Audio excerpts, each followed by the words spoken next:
Night Improvisations, number 4, by Alan Davie. So Alan Davie played the saxophone. He was really big on jazz music. He once, when he was young, saw a concert of jazz musicians straight away and went and bought a saxophone. So music was a massive part of his life, and for a long time jewellery making and being in a band was what he was earning money off, and he wasn't actually known for art. So these pieces that are abstract kind of resemble his early work. They come from the concept that colour and sound produce the same waves in the brain.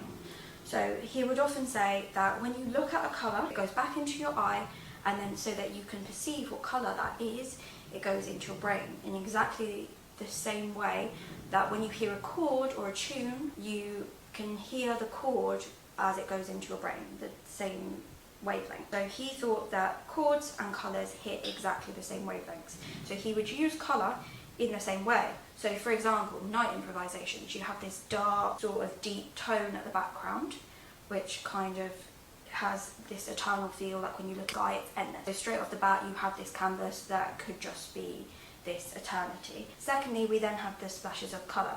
We can't even see what tones are underneath, what colours he began with. He often covers up the original things that he paints with new ones until he thinks it looks right. So underneath this is a whole rich vibrancy of colour that we can't even see as the basic structure. Then he often used the term sonorous for the red. So there's these splashes of red that beam out, sort of like, I don't know, like some trumpet or some saxophone noise, and then all of this, the rest of it, we have the yellow, which kind of sticks out like a sun. The yellow really stands out in comparison to the black. And he would often talk about how each colour is a chord, and then when you get these mixes in between the colours, so like where this pink meets the blue and it kind of creates this sort of grey, that sort of sound would be the harmonies of where the chords meet. And that is exactly what this piece is about.